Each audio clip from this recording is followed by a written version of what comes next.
The emergency klaxon pierced through Adam Haynes' skull as the medical shuttle plummeted through Kepler-9's atmosphere. Red warning lights pulsed across the cabin's interior, casting bloody shadows over the unconscious forms of his team strapped into their seats. "Navigation's dead!" Captain Morris wrestled with the controls, his knuckles white against the stick. "We're going in blind!" Adam gripped his medkit tighter, years of combat medicine kicking in as he assessed their situation. "Altitude? 20,000 and dropping fast. Atmospheric ice is—" Morris never finished his sentence. The shuttle's port wing caught a massive ice formation, sending them into a terminal spin. The last thing Adam saw was the planet's surface rushing up to meet them, an endless expanse of white turning into a blur of motion and chaos. He awoke to silence and cold. Bitter, bone-crushing cold. The shuttle lay broken around him, torn open like a tin can.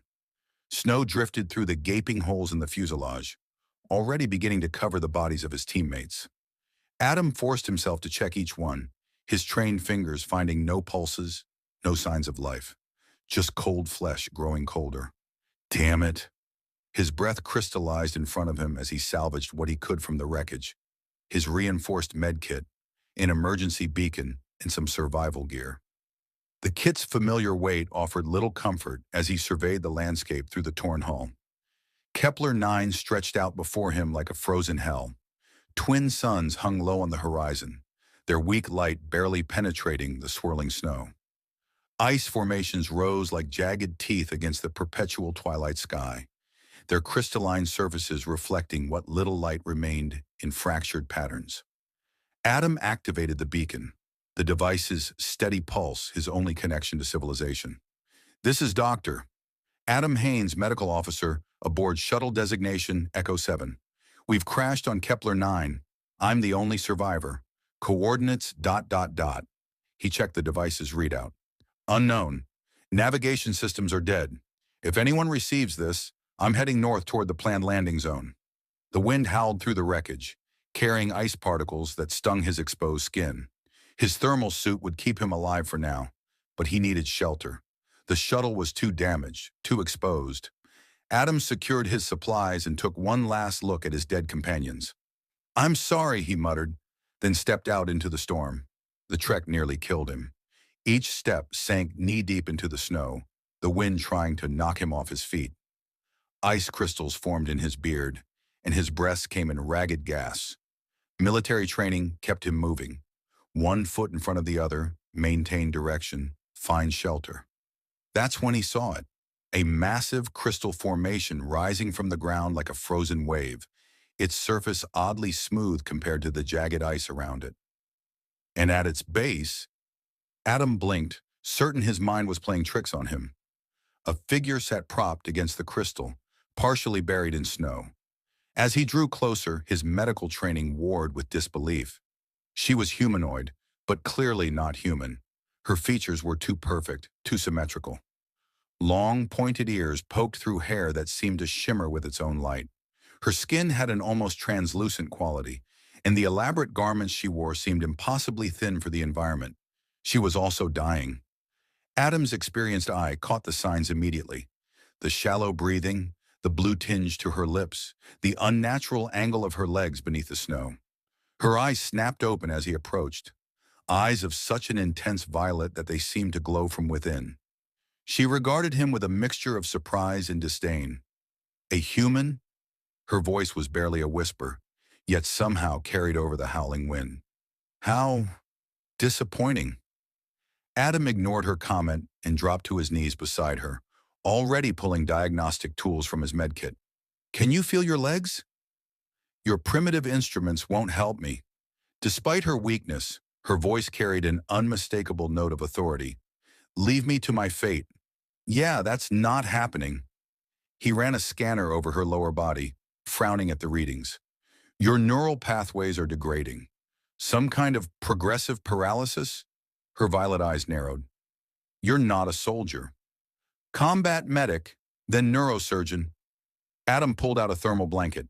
"Now shut up and let me work before you freeze to death." A ghost of a smile touched her lips. "Giving orders to a queen? Bold for a human." "Queen of what?" The ice cubes. He wrapped the blanket around her shoulders, noting how she failed to resist despite her protests. I'm Dr. Adam Haynes. And you are? I am Leah Rue of the Linte. She watched him work with growing curiosity. Though I suppose titles mean little now. Adam's hand stilled for a moment. The Linte, he'd heard of them. An advanced civilization that kept to themselves, known for their biological technology and rigid social structure. What's a Linte queen doing freezing to death on this rock? Dying with dignity, she replied, but her bitter tone betrayed her. My condition is considered an impurity, a sign that I am unfit to rule. So they left you here. Adam's jaw clenched as he administered a warming solution. That's some civilization you've got there. Leah Rue's laugh was like ice cracking. And humans would do better? Your species can barely leave its own planet without disaster. She gestured weakly at the distant shuttle wreckage. At least we try to save people instead of abandoning them. He met her gaze steadily. Speaking of which, we need shelter. That crystal formation might block the wind, but we need something more substantial. We? She arched an elegant eyebrow. I haven't accepted your help, Doctor. Adam started gathering his supplies. Wasn't asking permission, Your Majesty. You can either work with me or freeze to death being stubborn. Your choice. He turned away, pretending to check his equipment while counting silently. He reached 3 before her voice called out. Wait. There was a pause, then softer. I cannot move on my own. Adam turned back, keeping his expression neutral despite his internal satisfaction. Then it's a good thing you have a doctor. As he lifted her, he was struck by how light she felt, like lifting spun glass. Her body radiated an unusual warmth despite the cold, and something like static electricity crackled where they touched. Your hands are rough, she murmured, her head resting against his shoulder. Sorry, I left my royal handling gloves in my other crash. That earned him another almost smile. You're rather insolent for a savior. And you're rather chatty for someone dying of hypothermia. They made their way back to the shuttle wreckage, where Adam had spotted a relatively intact section that could serve as temporary shelter. Leah Rue remained silent as he carried her, but he felt her studying him intently. Your medical technology, she finally said, as he set her down in the makeshift shelter. It's primitive compared to ours. Maybe. Adam began setting up emergency heating units. But I'm here, and your advanced civilization isn't. Sometimes primitive works. You truly mean to try to heal me? There was something new in her voice, a vulnerability beneath the royal facade. Adam met her gaze. I'm going to do more than try, but first we need to survive the night. Think you can manage to trust a primitive human that long? Leah Rue's violet eyes sparkled with what might have been amusement. I suppose I have little choice, Doctor. As night fell on Kepler 9, the temperature plummeted even further. The makeshift shelter, constructed from shuttle panels and emergency materials, groaned under the assault of the bitter wind. The heating units hummed steadily, but their warmth barely penetrated the bone-deep cold. Adam checked Leah Rue's vital signs again, frowning at the readings. Your core temperature is dropping too fast.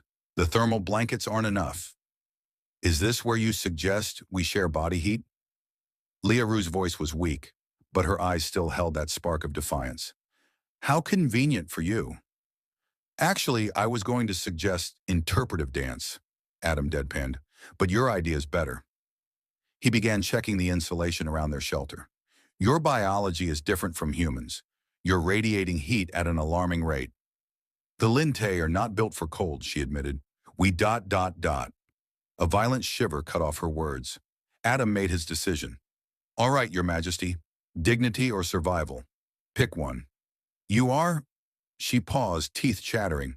Remarkably direct. Freezing to death tends to simplify things. He arranged their limited supplies to create the most insulated space possible. I promise to keep my primitive human hands to myself. A weak laugh escaped her. How disappointing. Adam paused in his preparations, shooting her a surprised look. She met his gaze with an expression of pure innocence that didn't quite mask her amusement. That was a joke, she clarified. We are not all rigid formality.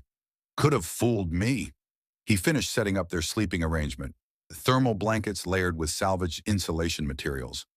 Though I guess a queen who gets abandoned on an ice planet might have a different perspective.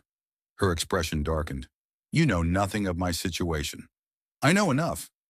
Adam helped her move on to the makeshift bed, trying to be clinical about their proximity. You're sick. They left you to die, and right now we both need to stay warm. He lay down beside her, arranging the blankets over them both. Despite her earlier bravado, he felt her tense as he carefully pulled her against him. Relax, he murmured. Doctor-patient confidentiality. This never leaves the ice planet.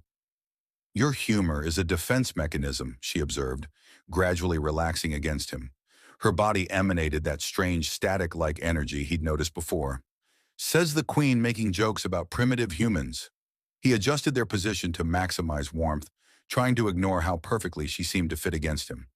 Better? She was quiet for a moment. You're warmer than I expected. All that primitive blood pumping through my veins. Her soft laugh vibrated against his chest. Do you ever take anything seriously, Dr. Haynes? Brain surgery, good whiskey, the proper organization of medical supplies. He felt her shivering begin to subside. Currently keeping an alien queen alive through the night? Adam? His name sounded different in her voice, almost musical. Yes, Your Majesty. Thank you. The words were barely a whisper. For not leaving me. He tightened his arms around her slightly. Get some sleep, Liaru. Tomorrow we figure out how to get you walking again. She made a small sound of acknowledgement, her breathing gradually evening out as she drifted off. Adam stayed awake longer, monitoring her vital signs and listening to the storm rage outside. He told himself his heightened awareness was purely medical concern, but he couldn't quite ignore the way her slight weight against him felt right somehow. Just the cold affecting his judgment, he decided, nothing more.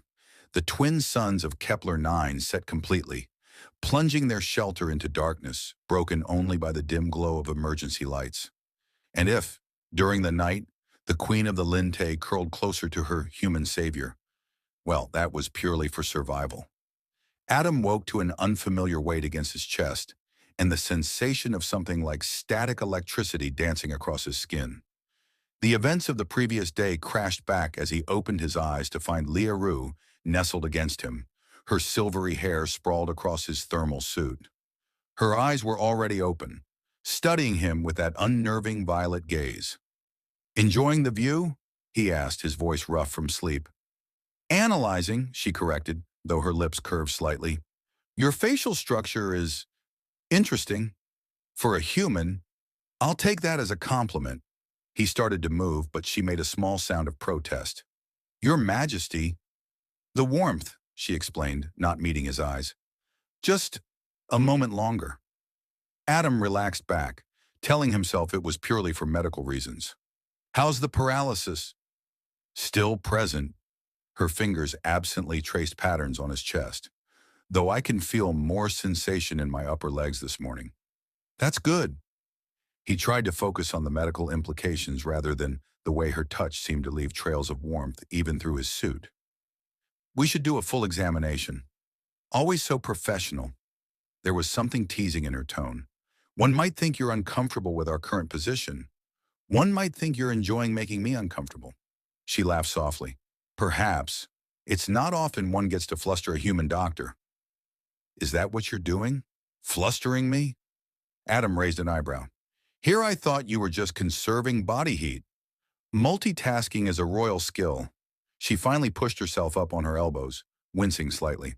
Though I suppose we should address my condition before the storm returns. Adam helped her sit up, his hands lingering on her shoulders longer than strictly necessary. The Linte usually have excellent regenerative abilities. Whatever's affecting you must be serious. Worried about me, Dr. Haynes? Her teasing tone couldn't quite mask the underlying tension. Professional concern. He reached for his med kit. Though I have to admit, you're my first alien queen as a patient. And you're my first primitive human doctor. She watched him prepare his equipment.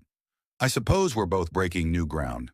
Speaking of breaking things, he held up a scanner. Ready to let me examine you properly, without the royal commentary? Liaru's expression turned serious, though that spark remained in her eyes. I make no promises about the commentary, but She reached out, touching his hand lightly. I trust you, Adam.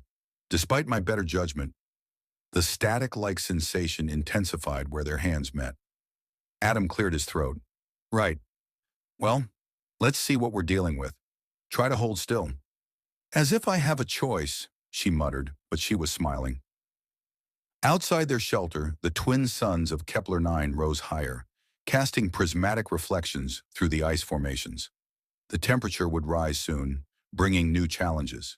But for now, in their makeshift sanctuary, a human doctor and an alien queen faced each other across a narrowing divide of species and culture, neither quite willing to acknowledge the tension building between them. Professional concern, Adam reminded himself as he began his examination. Nothing more. The look Leah Rue gave him suggested she didn't believe that any more than he did. The examination revealed more than Adam expected. His medical scanner, though primitive by Linte standards, painted a disturbing picture of Leah Rue's condition.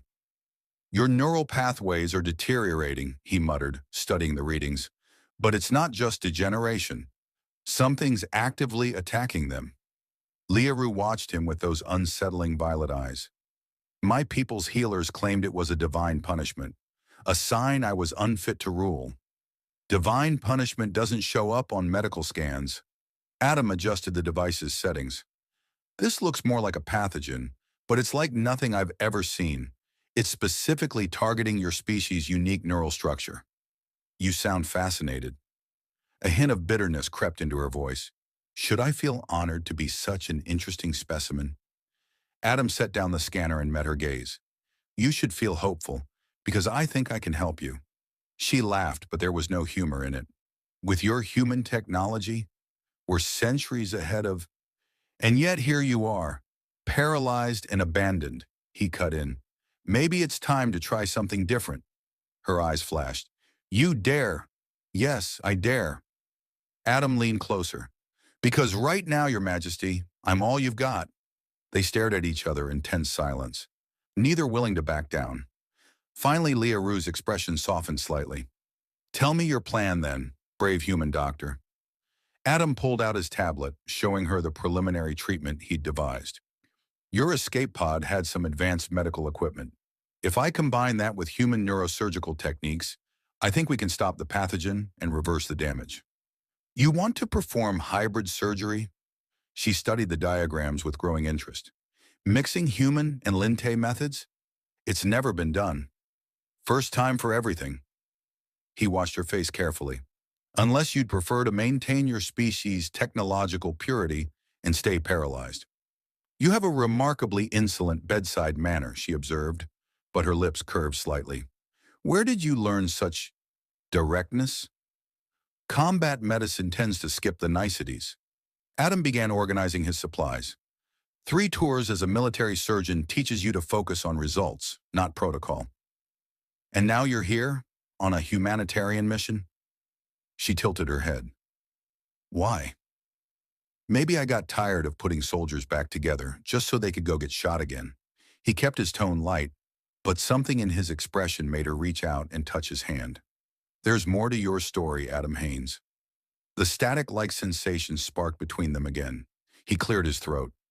We should focus on your story right now, like why a queen was traveling alone in an escape pod. Leah Rue withdrew her hand, her expression closing off. Politics can be complicated. Try me. She studied him for a long moment before speaking. My ascension to the throne was controversial. I advocated for carefully opening relations with other species. Some considered this heresy. So when you got sick, it was the perfect opportunity for the conservatives. Her voice turned harsh. They claimed the illness was proof that contact with outsiders had tainted me. When their treatments failed, they arranged for my disappearance. They tried to murder you. Such an uncivilized term, but her smile was razor sharp. We prefer diplomatic retirement. Diplomatic retirement usually doesn't involve freezing to death on an ice planet, Adam said, checking her vitals again. Your people sound charming, says the man from a species that still wages wars over fossil fuels. But there was no real bite in her words. Though I must admit, your primitive approach has its appeal. Careful, Your Majesty. That almost sounded like a compliment. Perhaps the cold has affected my judgment. She watched him prepare the medical equipment. Or perhaps you're not entirely what I expected. Adam raised an eyebrow. And what did you expect? A brutish soldier playing at medicine. Instead, she gestured at his careful preparations. I find a healer who chose to leave civilization for humanitarian work. Maybe I just like the quiet. He began calibrating the Linte medical devices. Small town in Montana, middle of nowhere. Perfect place for a surgeon who's seen enough excitement. And yet here you are, attempting unprecedented surgery on an alien queen. Her violet eyes sparkled. Not exactly quiet. Well, you did literally fall into my lap. He paused, realizing how that sounded. Medically speaking, of course. Her smile turned teasing. Strictly professional concern. Before Adam could respond, the shelter's temperature sensors began beeping. Outside, the wind had picked up again, carrying the promise of another storm. Perfect timing, he muttered, checking the readings. We've got about 6 hours before this place becomes uninhabitable. Learoux's expression sobered. The surgery, how long? If everything goes perfectly, 4 hours. He met her gaze. If it doesn't, I die, she said it matter-of-factly, either from the procedure or the storm. That's not happening. Adam's voice was firm. I didn't drag you out of the snow just to lose you now. Such determination. She reached up, her fingers brushing his cheek. That strange energy crackled between them again. Why do you care so much, Adam Haynes? He caught her hand, telling himself it was to check her temperature. Because saving lives is what I do. Even stubborn, royal ones. Just professional dedication? Her voice was soft. What else would it be? The look she gave him suggested she saw right through his deflection.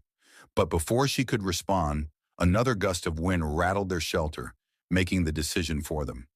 Time to work, Doctor. Learoux settled back, her royal composure returning. Show me what your primitive methods can do. Adam began preparing the anesthetic. Last chance to back out, Your Majesty.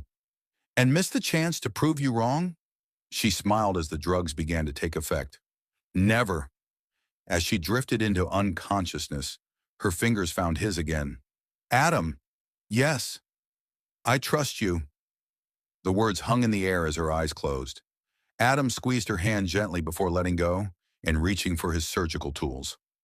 All right, Your Majesty, he muttered. Let's make history. The surgery proved more challenging than even Adam had anticipated. The Linte medical equipment, though advanced, wasn't designed to interface with human tools.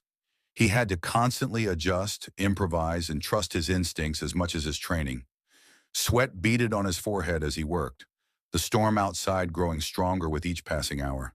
The delicate neural pathways of Learoux's spine glowed with an otherworldly bioluminescence under his instruments.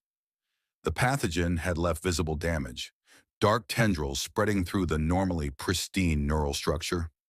Come on, he muttered, carefully maneuvering a hybrid probe of his own design. Show me where you're hiding. 3 hours in, he found it. The source of the infection nestled deep in her central nervous system. The pathogen had characteristics he'd never seen before, almost as if it had been engineered specifically for Linte biology. This wasn't natural, he realized, anger flaring. Someone did this to you. A particularly violent gust shook the shelter, nearly disrupting his concentration. Adam glanced at the time display, less than 2 hours before the storm would make their position untenable.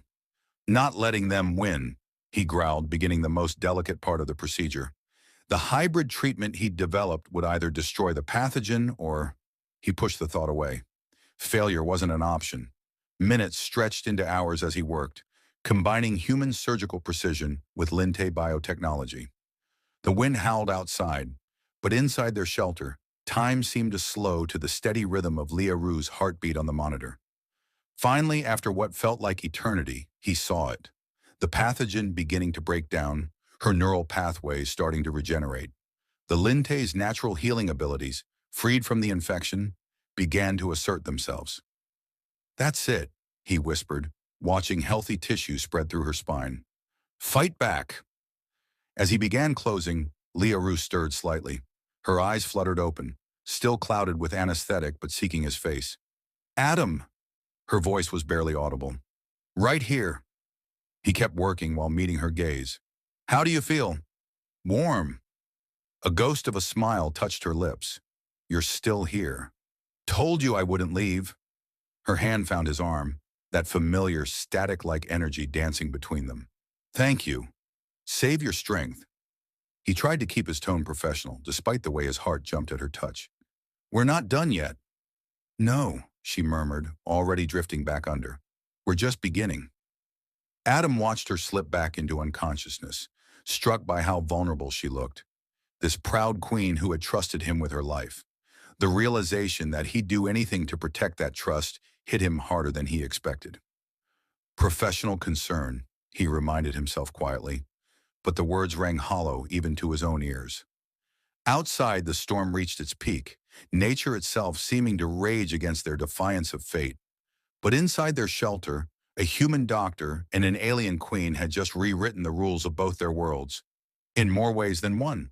The hours after surgery proved critical. Adam monitored Leah Rue's vital sign as her body adjusted to the treatment, watching for any sign of rejection or complications.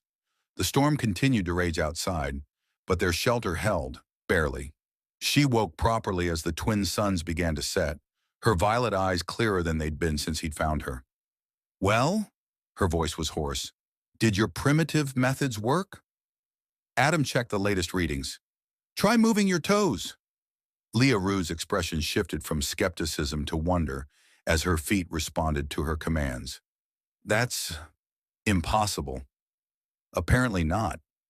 He helped her sit up slowly. The pathogen is breaking down, and your natural healing abilities are taking over. Though I'd like to know who engineered a disease specifically to target your species. Her face darkened. I have my suspicions. Your conservative friends? The Linte pride themselves on biological technology. She flexed her fingers, testing her returning coordination. Creating a pathogen that appears natural would be politically convenient. That's a nice way of saying attempted murder. Adam steadied her as she swayed slightly. Easy. You're not ready to storm any castles yet. No, her lips curved, and here I was planning to reclaim my throne immediately. Your Majesty needs at least a few days of rest. He tried to sound stern. Doctor's orders. And if I choose to be difficult, there was that teasing note in her voice again, then I'll have to get creative with my primitive human methods of persuasion. Promise? The word hung between them, charged with something neither was ready to acknowledge. Adam cleared his throat. You should rest. The neural regeneration will take time, and a sudden alert from their perimeter sensors cut him off. Something was approaching through the storm. Speaking of your conservative friends, Adam muttered, checking the readings. We've got company. Leah Rue's expression hardened into something regal and dangerous. They're here to confirm my death, no doubt. Well, Adam began gathering their essential supplies. They're going to be disappointed. Are they? She caught his arm. This could be your chance to walk away, return to your quiet life in Montana, and miss seeing their faces when they realize their queen survived. He met her gaze steadily. Not a chance. Something flashed in her violet eyes. Relief, gratitude, and perhaps something more. You're either very brave or very foolish, Adam Haynes. I performed experimental surgery combining human and Linte technology during an ice storm, he reminded her. Pretty sure we established the foolish part already. Her laugh was interrupted by another sensor alert. Their visitors were getting closer. Help me up, she commanded, every inch a queen despite her weakness. If they want to find me, they'll find me standing. Your Majesty, Adam, her voice softened. Please. He couldn't refuse her. Supporting her carefully, he helped her to her feet. She swayed but remained upright, one hand gripping his arm for balance. Together then? She asked, that spark of challenge in her eyes. Adam nodded, already planning how to protect her if things went wrong. Together. Outside, shadows moved through the swirling snow, drawing closer to their shelter. But inside, a human doctor and an alien queen stood side by side, ready to face whatever came next. Politics, prejudice, or worse. and if Adam's arm wrapped a little more protectively around her waist than strictly necessary, well, that was purely professional concern. Wasn't it? The Linte ship descended through Kepler-9's atmosphere like a predatory bird, its crystalline hull refracting the light of the twin suns. Inside their shelter, Adam felt Liaru tense against him. "The Council's personal vessel," she murmured. "They sent the arbiters themselves. Friends of yours. They tried to have me killed." Her voice was ice. "What do you think?" Before Adam could respond, the shelter's entrance dissolved, revealing three tall figures in elaborate ceremonial armor. Their masks, crystalline formations that seemed to grow from their faces, reflected the storm's fury. "My queen." The lead arbiter's voice carried artificial neutrality. "We feared you lost." Clearly not feared enough to search properly. Liaru straightened, every inch a monarch despite her weakness. "Or perhaps finding me alive disrupts your plans?" The arbiter's mask shifted, displaying disapproval. Then their attention turned to Adam, and the temperature in the shelter seemed to drop further. "You dare touch our queen?" The second arbiter raised a weapon. "Human filth." "This human filth saved my life," Liaru snapped. "After you abandoned me to die, we followed the ancient laws." The lead arbiter gestured and more soldiers entered. "Your illness was a sign, and now—" Their mask rippled with disgust. "You let this primitive creature corrupt you with his barbaric methods." Adam felt Liaru's fingers dig into his arm. "The only corruption here is your fear of change. Seize them both." The order cracked like a whip. "The council will decide their fate." Everything happened at once. Soldiers rushed forward, their crystalline weapons humming with energy. Adam moved to protect Liaru, but she pushed him aside as a stun blast caught him in the chest. The last thing he saw was her face, royal mask cracking to reveal genuine fear. Not for herself, but for him. Then darkness took him. He woke in a cell aboard the Linte vessel, surrounded by walls that seemed to breathe with bioluminescent light. His medical supplies were gone, but they'd left him his clothes. Small mercies. "Finally awake?" Liaru's voice came from beyond the energy barrier. She stood there, dressed now in full royal regalia, looking every bit the queen he'd first imagined. "The council is convening." "Your Majesty!" He approached the barrier carefully. "Are you all right?" "They can't hurt me now." Her violet eyes blazed. "Thanks to your primitive methods, I'm stronger than ever. But you—" She pressed a hand against the barrier, that familiar static energy crackling. "They want your execution." "Charming." He matched her gesture on his side, feeling the energy dance between them, even through the field. "And what do you want?" Something flashed across her face, too quick to read but intense enough to make his heart race. "What I want—" She glanced around before lowering her voice. "Adam, they're giving me a choice. Renounce you, reclaim my throne, and maintain our isolation. Or ... Or defend you, and likely lose everything." She met his gaze. "They're calling it corruption, saying you've tainted me with human influence." "Have I?" He couldn't help asking. Her laugh was soft but genuine. "Perhaps, but not in the way they think." Before they could continue, heavy footsteps approached. Liaru stepped back from the barrier, her expression shifting to royal neutrality. "The council awaits," she said formally. "Remember, whatever happens, trust me." The trial, if it could be called that, took place in a vast chamber that seemed carved from living crystal. The Council of Arbiters sat in a semicircle above them, their masks reflecting the accusations they hurled. "The Queen has been corrupted by human intervention. Our sacred laws forbid such mixing of technologies. The primitive dared to touch our sovereign with his barbaric tools." Adam stood before them, guards at his sides watching as they laid out their case, but his attention kept drawing back to Liaru, who sat on her throne with dangerous stillness. "The punishment for such transgression is death," the lead arbiter declared. "Unless our queen renounces this contamination and returns to our ways." Finally, Liaru rose. The chamber fell silent. "You speak of contamination," she began, her voice carrying to every corner. of corruption and primitive ways. Yet this primitive human did what none of you dared. He saved your queen. She descended from her throne, moving with fluid grace that proved how completely she'd healed. You abandoned me to die because you feared change. You engineered a disease to remove me because I dared suggest we might learn from others. Her accusation rang through the chamber. Who then is truly corrupt? My queen, an arbiter protested. The ancient laws. The ancient laws speak of preservation, she cut in. But preservation without growth is stagnation. This human, this healer, showed me that progress and tradition can coexist. She turned to face Adam, and something in her expression made his breath catch. He did more than heal my body.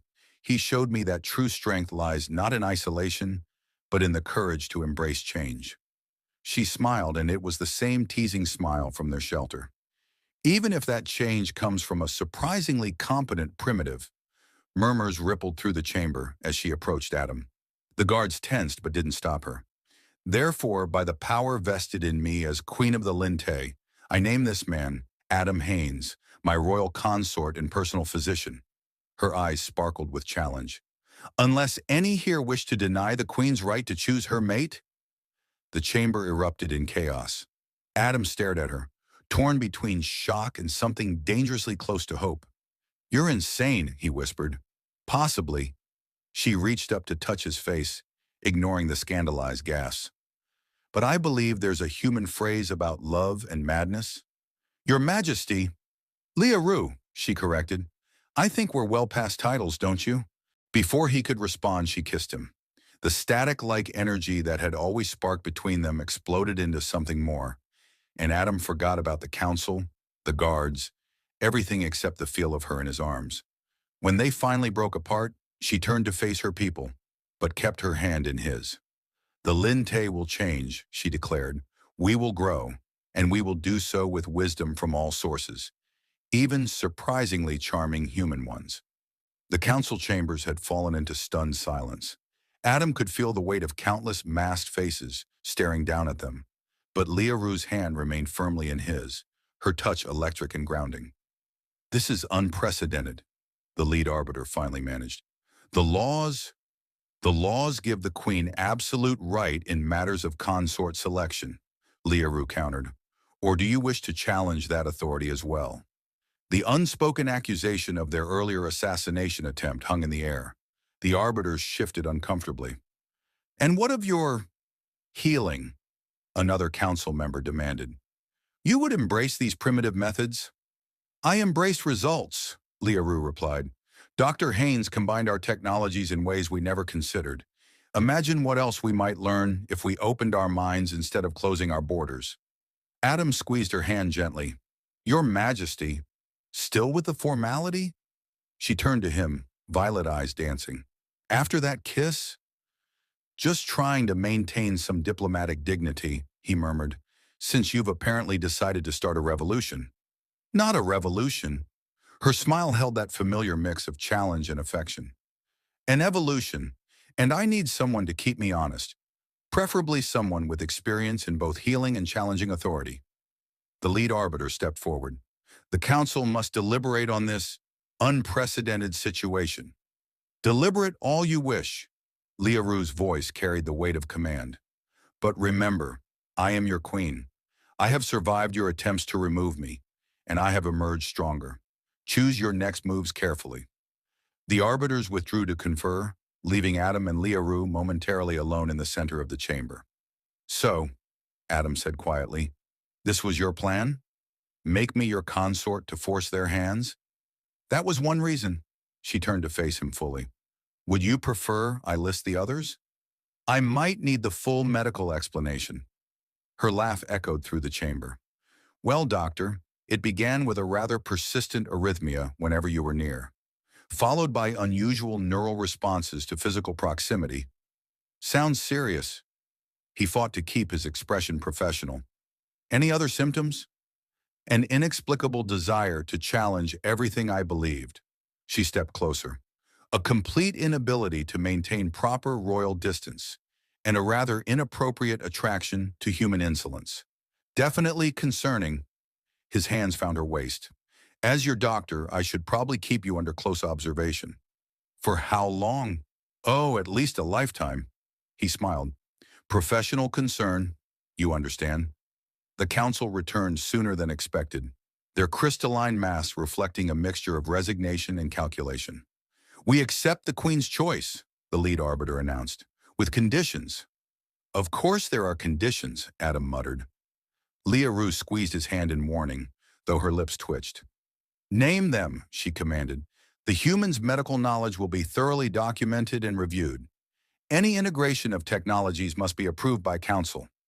Reasonable, Leah Rue conceded. And he must undergo the sacred rites of joining. If he survives, his position as consort will be unassailable. Adam felt Leah Rue tense. What aren't you telling me? He whispered. The rites are challenging, she murmured back. Many pure-blooded Linte don't survive them. And you're just mentioning this now? Would it have changed your mind? He looked at her, really looked at her. The proud tilt of her chin, the fire in those violet eyes, the way she managed to look both regal and mischievous at once. Everything that had drawn him to her since that first moment in the snow. No, he admitted, but I'm starting to think I'm not the only foolish one here. Finally figuring that out. Her smile was soft. Ready to face impossible odds with me again, Doctor? Well, I did promise to keep you under observation. He turned to the council. I accept your conditions. The lead arbiter's mask rippled with what might have been surprise or disappointment. The rites will begin at dawn. As the council filed out, Leah Rue pulled Adam into a more private alcove. You should know what you're facing, she began, but he cut her off with a kiss. Later, he said when they broke apart. Right now, I want to know something else. Yes, back in the shelter when you were healing, he traced the line of her jaw. You said we were just beginning. Did you know even then that I was falling for a stubborn human doctor? She leaned into his touch. I suspected, though I didn't expect to be quite so obvious about it in front of my entire council. Your timing could have been better. My timing was perfect. Her eyes sparkled. You should have seen their faces when I kissed you. I was a bit distracted. Good, she pulled him closer, because tomorrow will be difficult and I need you focused. But tonight? Tonight I want to forget about politics and traditions? Her fingers traced the line of his collar. Tonight I just want to be with the man who saw me as more than a queen. Adam pressed his forehead to hers, feeling that familiar energy dance between them. I'm pretty sure I'm still seeing a queen, just one who happens to have questionable taste in consorts. Questionable, she laughed. I chose the one man in the galaxy stubborn enough to challenge an entire civilization to save me. I'd say my taste is excellent. Careful, Your Majesty. That almost sounded like a compliment. Well, she murmured against his lips. We can't have that, can we? As their lips met again, somewhere in the back of his mind, Adam reflected that professional concern had never felt quite like this. But then again, nothing about loving an alien queen had ever been professional. 6 months later, Adam stood at the window of his quarters in the Linte Royal Palace, watching the crystalline spires catch the light of 3 setting suns. He'd survived the rites, barely, and earned his place as royal consort through what Leah Rue called sheer human stubbornness. The door whispered open behind him. Still admiring the view? Leah Rue's voice carried amusement. Or avoiding the council meeting? Can it be both? He turned to face her, still struck by how she could make even formal royal robes look mischievous. They're still arguing about the new medical protocols. Of course they are. She crossed to him, that familiar static energy preceding her. Change comes slowly to the Linte, though not as slowly as before. Before what? Before you kissed me in front of the entire council? Before I found a frozen human doctor who dared to prove us wrong. She wrapped her arms around his waist. The first hybrid clinic opens next week. Your protocols are already saving lives. Our protocols, he corrected. I just combined what was already there. Always so modest. She traced the ceremonial marks on his neck, proof he'd survived the rites. For someone who started a medical revolution, I thought you started that. I was just providing professional support. Is that what you call it? Her violet eyes sparkled. Should I remind the council it was purely professional concern that led to their queen choosing a human consort? Please don't. They're still recovering from the shock. Hmm. She pulled him closer. Then perhaps I should remind you instead.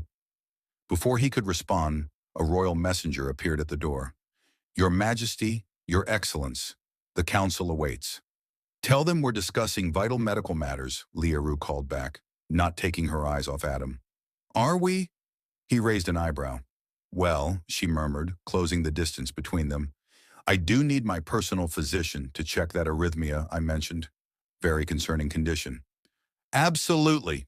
Adam smiled against her lips. Purely professional. The messenger quietly withdrew as the queen and her human consort reminded each other just how unprofessional their concern for each other had become.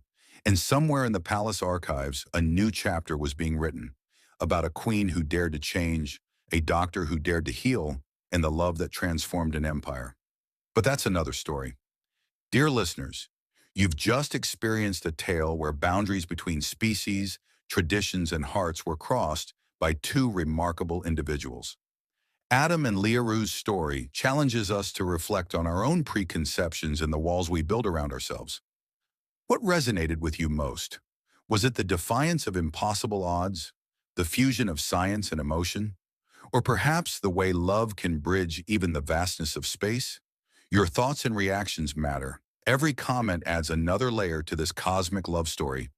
Whether you found yourself rooting for the stubborn human doctor, admiring the determined alien queen, or pondering the balance between progress and tradition, I'd love to hear your perspective.